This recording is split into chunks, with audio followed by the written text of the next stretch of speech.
Hello students, once again welcome to our channel that is Human Biohub. In today's lecture, we discuss in detail about the nucleus. In our previous lecture, we discuss in detail about the plasma membrane or cell membrane. So, in our next videos, we discuss about the organelles of the cell one by one. In today's lecture, we discuss in detail about the nucleus.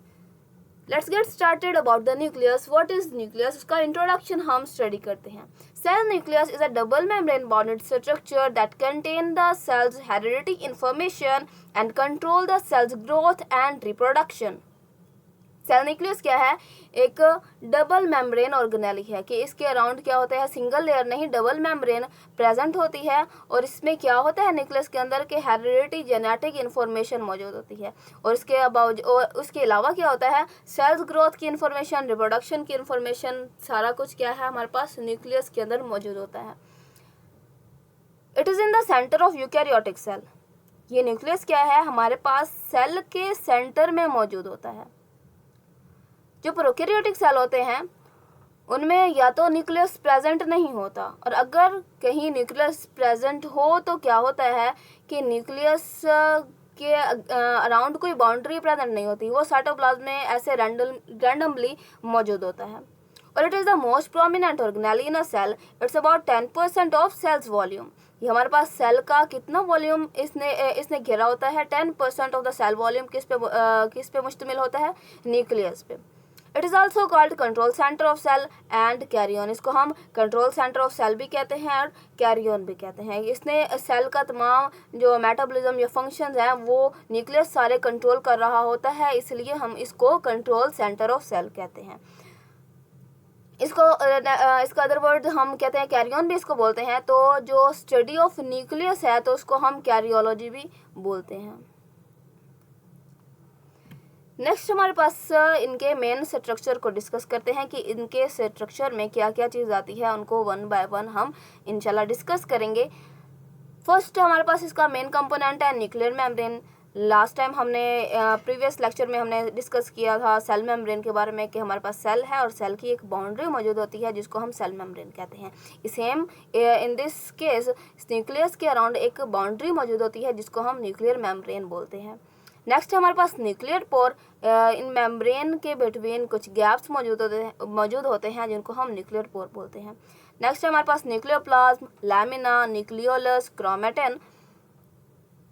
आपको picture में भी नज़र आ रहा है कि हमारे पास first जो boundary है उसको क्या है कहा गया है हमारे पास न्यूक्लियस या न्यूक्लियर मेम्ब्रेन या फिर इसको हम न्यूक्लियर इन्वेलप भी बोलते हैं. वो नेक्स्ट इंशाल्लाह हम वन बाय वन डिस्कस करते हैं. नेक्स्ट हमारे पास आपको क्रोमेटिन नज़र आ रही है जो इंटेंगल्ड फॉर्म में रफ शेप में मौजूद है इसके न्यूक्लियस के अंदर. नेक्स्ट इसके अंदर न्यूक्लियोलस मौजूद है.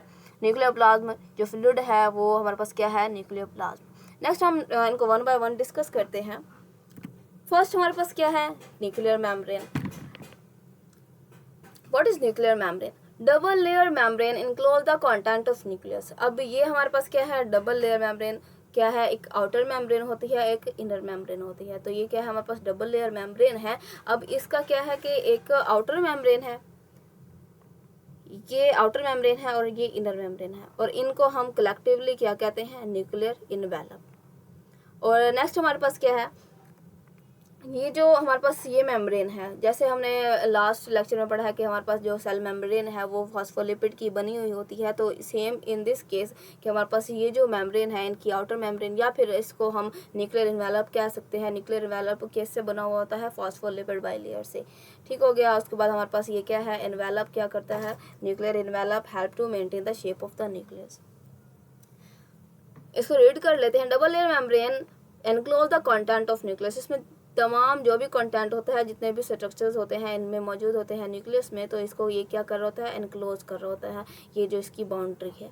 Next inner and outer layer and the both layer are called nuclear envelope. दोनों लेयर्स को हम क्या कहते हैं? Collectively nuclear envelope. Like cell membrane, nuclear envelope consist of phospholipid bilayer. Phospholipid bilayer means कि ये phospholipid phosphate and fatty acid से मिलकर बनी हुई होती है. Envelope, nuclear envelope help to maintain the shape of nucleus. ये क्या करते हैं कि न्यूक्लियस की शेप को मेंटेन रखते हैं. The fluid filled space between the inner and outer membrane called perinuclear space. अब इनर मेम्ब्रेन प्रेजेंट है एंड आउटर मेम्ब्रेन प्रेजेंट है, इनके दरमियान कुछ गैप है। ये इस गैप में क्या होता है, इस गैप में कुछ फ्लूइड प्रेजेंट होता है। इस और ये जो फिर स्पेस है इसको क्या बोलते हैं, perinuclear space. I hope clear, it is clear about the nuclear membrane. Next component की तरफ चलते हैं कि नेक्स्ट हमारे पास क्या है। नेक्स्ट है हमारे पास न्यूक्लियर पोर। पोर से ही आपको आइडिया हो रहा होगा कि कोई पोर, कोई गैप मौजूद है। There is a little gap between the membrane is called nuclear pore. हमारे पास जो मेम्ब्रेन, डबल लेयर मेम्ब्रेन है तो उसके बिटवीन क्या होता है, एक गैप मौजूद होता है। जैसे कि आपको पिक्चर में नज़र आ रहा है कि हमारे पास न्यूक्लियर इन्वेलप है, डबल मेम्ब्रेन प्रेजेंट है, उनके दरमियान हमारे पास ये क्या है, एक गैप प्रेजेंट है। इस गैप को हम क्या कहते हैं, nuclear pore. The diameter of a nuclear pore is approximately 12 nanometer. Nuclear pore help in transport of protein and RNA from nucleus to cytoplasm and also transport carbohydrates. अब ये पोर है तो जाहिर सी बात है कोई ना कोई इसके पीछे इसका कोई मकसद होगा, कोई पर्पस होगा पोर का। ये हमने सेल मेम्ब्रेन में तो नहीं पढ़ा था कि इसमें पोर होते हैं। अगर न्यूक्लियर मेम्ब्रेन में कोई पोर प्रेजेंट है तो उसका कोई ना कोई पर्पस होगा। अब इसका पर्पस क्या है मेन, कि ये साइटोप्लाज्म और न्यूक्लियस के जो दरमियान हमारे पास ट्रांसपोर्ट होती है कुछ मॉलिक्यूल्स की, डीएनए, आरएनए, प्रोटीन की, क्या होती है into the out of the cell into the nucleus, कुछ ट्रांसपोर्ट होती है प्रोटीन्स या आरएनए या कुछ मॉलिक्यूल्स होते हैं। तो ये इनमें बहुत अहम रोल प्ले करता है nuclear pore. It allow the transport of molecule across the nuclear envelope. Nucleus के अंदर सारा हमारे पास हेरिडिटी इन्फॉर्मेशन मौजूद होती है, तो वहाँ पे जाहिर सी बात है ट्रांसक्रिप्शन होगी या ट्रांसलेशन होगी, सिंथेसिस होगी प्रोटीन की या आरएनए की, तो उसने बाहर साइटोप्लाज्म में भी जाहिर बात है मूव करना होगा। तो ये क्या है, मूवमेंट में, ट्रांसपोर्ट में हेल्प आउट करता है। नेक्स्ट है हमारे पास न्यूक्लियोप्लाज्म। जैसे कि हमने सेल मेम्ब्रेन में स्टडी किया था कि वहाँ पे साइटोप्लाज्म होता है, सेल के अंदर मौजूद होता है साइटोप्लाज्म। यहाँ पे न्यूक्लियस है, न्यूक्लियस के अंदर एक फ्लूइड प्रेजेंट है जिसको हम क्या बोलते हैं, न्यूक्लियोप्लाज्म। सेमी फ्लूइड और jelly like fluid present inside the nucleus. Nucleus के अंदर कुछ फ्लूइड प्रेजेंट होता है जिसको हम क्या कहते हैं, nucleoplasm. It is also called karyoplasm. हमने पीछे स्लाइड में डिस्कस किया कि इसको हम न्यूक्लियस को कैरियन भी बोलते हैं। तो इसके अंदर जो फ्लूइड होगा तो उसको हम कैरियोप्लाज्म भी बोल सकते हैं। It is composed of mainly water with dissolve salts, enzymes and organic molecules. अब ये जो फ्लूइड है ये किस पे, इसमें क्या क्या मौजूद होता है, इसमें water with dissolve salt, enzyme and organic molecule इसमें डिजॉल्व, वाटर के डिजॉल्व हालत में मौजूद होते हैं। नेक्स्ट है हमारे पास, नेक्स्ट पॉइंट है nucleolus and chromosome are surrounded by the nucleoplasm which function to cushion and protect the content of nucleus. अब ये क्या है कि यहाँ पे आपको नज़र आ रहा है कि हमारे पास ये सारा न्यूक्लियोप्लाज्म है। न्यूक्लियर प्लाज्म के अंदर ये आपको एंटेंगल्ड फॉर्म में क्रोमेटिन नज़र आ रहा है और ये आपको सर्कल शेप में क्या नज़र आ रहा है, न्यूक्लियोलस। अब ये जो न्यूक्लियोलस है ये हमारे पास जो भी क्रोमेटिन या जो कंटेंट हमारे पास न्यूक्लियस के अंदर मौजूद है, ये क्या करता है, ये जो न्यूक्लियोप्लाज्म है ये एक कुशन की तरह एक्ट करता है और इसके कंटेंट को प्रोटेक्ट करता है। Next, nucleoplasm also provide medium to by which materials such as enzymes and nucleotide can be transported throughout the nucleus. अब ये ऐसा मीडियम, ऐसा इन्वायरमेंट भी प्रोवाइड करता है कि हमारे पास आउटसाइड द सेल की तरफ और न्यूक्लियस के अंदर जो है हमारे पास मॉलिक्यूल वो इजीली ट्रांसपोर्ट या मूव कर सके। जो हमारे पास न्यूक्लियर प्लाज्म है वो इस तरह का इन्वायरमेंट प्रोवाइड करता है कि यहाँ से जो भी डीएनए से आरएनए बनता है या फिर आरएनए से बाहर आरएनए बनता है वो बाहर ट्रांसपोर्ट हो सके, या बाहर जो प्रोटीन बनती है जो कोई बाहर से मॉलिक्यूल अंदर आना चाहे तो वो इजीली न्यूक्लियर पोर के थ्रू अंदर एंटर हो सके। नेक्स्ट है हमारे पास लैमिना। लैमिना क्या है? It is a thread like protein that is attach to inner membrane of nucleus. Nucleus की दो मेम्ब्रेन होती हैं जैसे हमने रीड किया है, inner membrane and outer membrane. Inner membrane, ये जो इनर मेम्ब्रेन है हमारे पास न्यूक्लियस की, ये आउटर मेम्ब्रेन है, ये इनर मेम्ब्रेन है। इनर मेम्ब्रेन के साथ ही जो ब्लू कलर में आपको नज़र आ रही है ये इनर मेम्ब्रेन के साथ एक प्रोटीन अटैच होती है। ये प्रोटीन भी कह सकते हैं। ये जो लैमिना है ये दो चीज़ों से मिलकर बनते हैं, intermediate filament and lamin protein, जिनको कलेक्टिवली हम लैमिना बोलते हैं। तो ये क्या है कि हमारे पास जो इनर मेम्ब्रेन है ये जो मैरून कलर की है, कि हमारे पास क्या है, ये रेड कलर में इनर मेम्ब्रेन है और ये जो ब्लू कलर में है ये हमारे पास क्या है, lamina.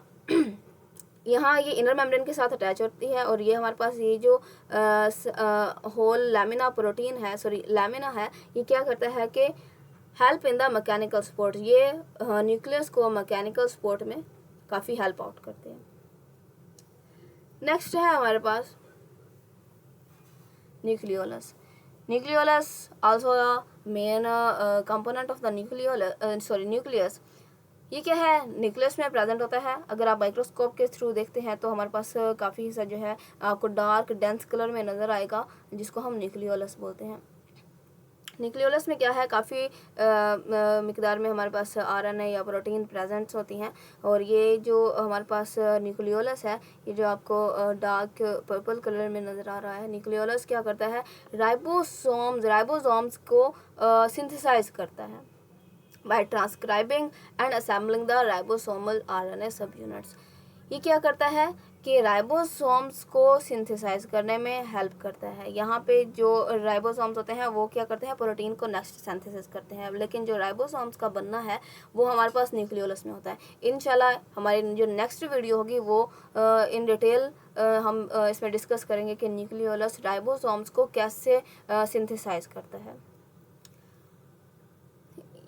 It helps to synthesize ribosome by transcribing and assembling the ribosomal RNA। Ribosomal RNA को असेंबल करता है और राइबोसोमल RNA ये जो सब यूनिट है जब ये ज्वाइंस करते हैं together to form a ribosomes during a protein synthesis, तो ये हमारे पास क्या करता है कि ये राइबोसोम्स क्या को सिंथेसाइज करते हैं ये सब यूनिट। और फिर नेक्स्ट हमारे पास क्या होता है, इसे इसके अंदर प्रोटीन जब मिलती है इन सब यूनिट्स के अंदर, तो हमारे पास क्या है, वो जो फुली राइबोसोम्स है वो देन एक्टिव होता है। ओनली राइबोसोमल आरएनए से कुछ नहीं होगा जब तक उसके अंदर कोई प्रोटीन, हमारे पास ये प्रोटीन जो स्पेसिफिक प्रोटीन होगी वो इसके अंदर एक्टिव नहीं होगी, तो हमारे पास फुली राइबोसोमल आरएनए एक्टिव नहीं होगा, तो वो प्रोटीन सिंथेसाइज नहीं करेगा। तो ये इसका जो मेन प्रोसेस है वो इंशाल्लाह हम नेक्स्ट वीडियो में डिस्कस करेंगे। नेक्स्ट है हमारे पास nucleolus disappear when a cell undergoes division. हमारे पास जो सेल हैं उनमें कुछ डिवीजन होती हैं, लाइक मियोसिस या माइटोसिस। अच्छा, तो जब हमारे पास सेल डिवाइड करता है, जब सेल डिवाइड करता है तो हमारे पास जो न्यूक्लियोलस है ये डिसअपियर हो जाता है। और जब हमारे पास सेल की डिवीजन कंप्लीट हो जाती है तो ये हमारे पास दोबारा रिफॉर्म हो जाता है। नेक्स्ट है हमारे पास the main component that is chromatin. Chromatin क्या है, हमारे पास सेल न्यूक्लियस में मौजूद होते हैं। Chromatin is composed of DNA wrapped around histone protein. Chromatin क्या है, क्रोमेटिन में मेन जो चीज़ है वो डीएनए प्रेजेंट होता है, डीएनए और रैप हुआ होता है हिस्टोन प्रोटीन्स के अराउंड। हिस्टोन प्रोटीन्स के अराउंड क्या है, डीएनए रैप हुआ होता है। हिस्टोन प्रोटीन का काम क्या है, हिस्टोन प्रोटीन इस तरह की प्रोटीन होती हैं कि जिन्होंने डीएनए को अपने गिर्द इस तरह से रैप किया होता है कि काफ़ी लंबा जो मॉलिक्यूल है वो बहुत ही कंडेंस होके थोड़ी स्पेस में काफ़ी ज़्यादा डीएनए मौजूद होता है। नेक्स्ट हमारे पास क्या है, during cell division chromatin condense to form a visible chromosome. अब जो क्रोमेटिन है ये रफ शेप में इंटेंगल्ड फॉर्म में हमारे पास न्यूक्लियस के अंदर मौजूद है, लेकिन जब सेल डिवाइड करने लगते हैं तो ये डीएनए हाईली कंडेंस हो जाता है। इसमें हिस्टोन प्रोटीन का भी काफ़ी रोल होता है। ये हाईली कंडेंस होके एक विजिबल क्रोमोसोम की शक्ल अख्तियार कर लेता है। जब सेल डिवाइड करने लगते हैं तो हमारे पास ये जो क्रोमेटिन है ये हमें क्रोमोसोम की शक्ल में नज़र आता है। और जब सेल रेस्ट में होता है, लाइक नो डिवाइड, ये डिवाइड नहीं कर रहे होते, तो हमारे पास ये जो डीएनए है, क्रोमेटिन है सारा, ये हमारे पास एक रफ एक रैंडम शेप में मौजूद होता है जिसको हम क्रोमेटिन कहते हैं। जब ये हाईली कंडेंस या कोई शेप अख्तियार कर लेगा तो उसको हम क्रोमोसोम कहते हैं। और अगर ये इंटेंगल्ड स्ट्रक्चर में रफ शेप में न्यूक्लियस के अंदर मौजूद होता है तो उसको हम क्रोमेटिन बोलते हैं। It contain hereditary information and instruction for sale growth, development and reproduction. ये हम पीछे भी स्टडी कर चुके हैं कि जेनेटिक मटेरियल या हमारे पास जो डीएनए है इसके अंदर क्या मौजूद होता है, काफ़ी hereditary information, instruction for the cell growth, development and reproduction, all information it have. Next हमारे पास chromatin further classify into heterochromatin and euchromatin. हम इसको डिवाइड करते हैं, क्लासिफिकेशन करते हैं कि हेटेरोक्रोमेटिन और यूक्रोमेटिन में। हेटेरोक्रोमेटिन क्या होती है? हेटेरोक्रोमेटिन हाईली कंडेंस और ट्रांसक्रिप्शनली इनएक्टिव होती है। जो हमारे पास डीएनए काफ़ी कंडेंस होगा, हाईली कंडेंस होगा, तो उसमें क्या हो गया कि हमारे पास ना कोई ट्रांसक्रिप्शन हो सकेगी, ना ही ट्रांसलेशन हो सकेगी। क्यों? क्योंकि हमारे पास जो भी एंजाइम आएगा वो इजीली डीएनए को एक्सेस नहीं कर सकेगा, आरएनए को एक्सेस नहीं कर सकेगा, तो उससे नेक्स्ट हमारे पास ना ही ट्रांसक्रिप्शन हो सकेगी, ना ही ट्रांसलेशन हो सकेगी। इसकी निस्बत जो हमारे पास यूक्रोमेटिन है ये लेस कंडेंस होता है और लूजली बाउंड होता है, which is found abundantly in transcribing cell. तो हमारे पास ट्रांसलेशन या ट्रांसक्रिप्शन के लिए आरएनए पॉलीमरेज या डीएनए पॉलीमरेज, हमारे पास जो एंजाइम्स मौजूद होते हैं वो उस डीएनए तक इजीली एक्सेसिबल कर सकते हैं, इजीली देन उसको ट्रांसक्राइब कर सकते हैं, ट्रांसलेट कर सकते हैं, और उसे आरएनए की सिंथेसिस हो सकती है, उसे आरएनए बन सकता है। तो ये हमारे पास इनमें डिफरेंस था। नेक्स्ट आपको पिक्चर में देखते हैं कि यूक्रोमेटिन और हेटेरोक्रोमेटिन में क्या डिफरेंस है। हेटेरोक्रोमेटिन आप देख रहे हैं कि काफ़ी कंडेंस शेप में है बनिस्बत जो हमारे पास यूक्रोमेटिन है वो क्या है, हमारे पास लूजली अटैच्ड है।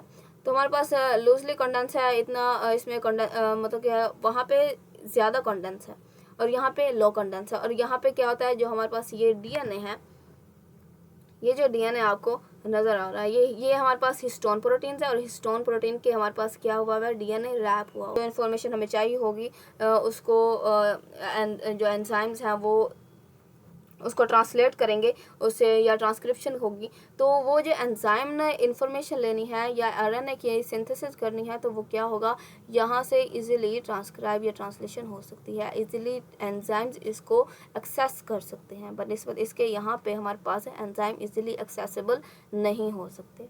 तो ये थोड़ा सा डिफरेंस था हेटेरोक्रोमेटिन एंड यूक्रोमेटिन का। नेक्स्ट हम फंक्शन को डिस्कस करते हैं, ओवरऑल फंक्शन को, function of the nucleus. The main function of the nucleus is to control the gene expression and mediate the replication of DNA। अब हमारे पास डीएनए में क्या है, इन्फॉर्मेशन मौजूद होती है। अब जो भी इन्फॉर्मेशन या जो भी जीन जिसने एक्टिव होना होता है, जिस जीन से इन्फॉर्मेशन लेनी होती है, नेक्स्ट आरएनए बनता है, नेक्स्ट प्रोटीन उस एक्टिव प्रोटीन बनती है, उससे नेक्स्ट वर्कआउट होना होता है। तो ये हमारे पास ये जो सारा प्रोसेस है, ये न्यूक्लियस इसमें काफ़ी हेल्प आउट करता है, उस जीन को एक्सप्रेस करने में काफ़ी फंक्शनल रोल प्ले करता है। And also mediate the replication of DNA, और डीएनए की रेप्लिकेशन में भी काफ़ी ये हेल्प आउट करता है, ये इसका फंक्शन, क्योंकि डीएनए मौजूद ही न्यूक्लियस में है, और ये सारा काम रेप्लिकेशन जो है या हमारे पास ट्रांसलेशन ट्रांसक्रिप्शन होनी है, तो ये हमारे पास सारी न्यूक्लियस में होनी है या आउट ऑफ द न्यूक्लियस भी हो सकती है। तो ये जो सारा काम है हमारे पास रेप्लिकेशन ऑफ डीएनए या जीन एक्सप्रेशन का, तो ये कौन कंट्रोल कर रहा होता है, न्यूक्लियस इसको कंट्रोल कर रहा होता है। It also control the hereditary characteristics of organism, organism की जो भी जेनेटिक कैरेक्टरिस्टिक्स हैं या उसको आप हेरिडेटिक कैरेक्टरिस्टिक्स कह सकते हैं, तो ये भी हमारे पास कौन कंट्रोल कर रहा होता है, nucleus. It is also responsible for protein synthesis, cell division, growth and differentiation. तो इस सब के लिए भी क्या रिस्पॉन्सिबल होता है, हमारे पास न्यूक्लियस ही रिस्पॉन्सिबल होता है। नेक्स्ट हमारे पास छोटी सी इन्फॉर्मेशन है कि हमारे पास जो न्यूक्लियस है इसका जो डायमीटर होता है ये 5 to 10 माइक्रोमीटर होता है, और उसमें क्या होता है, न्यूक्लियस में हमारे पास एक मॉलिक्यूल मौजूद होता है जिसकी लेंथ अबाउट 2 मीटर, जिसको आप 6.6 फीट भी कह सकते हैं। इतना लेंथी जो मॉलिक्यूल है वो कुछ माइक्रोमीटर के एक ऑर्गेनेली में मौजूद होता है। और ये जो हमारे पास डीएनए है, डीएनए को जो न्यूक्लियस है उसने बहुत ही अच्छे तरीके से एक एफिशिएंटली पैकेज किया होता है। एक जो हमारे पास क्रोमेटिन है, या फिर जब ये हाईली कंडेंस होकर क्रोमोसोम की शक्ल अख्तियार कर लेता है, तो ये बहुत ही अच्छे तरीके से एक शक्ल अख्तियार करके एक छोटे से ऑर्गेनेली में एक इतना 2 मीटर का डीएनए का मॉलिक्यूल क्या है मौजूद होता है, और इसको हम क्या कहते हैं, क्रोमोसोम भी कहते हैं, या फिर आप इसको क्रोमेटिन भी कहते हैं। So I hope you like this video.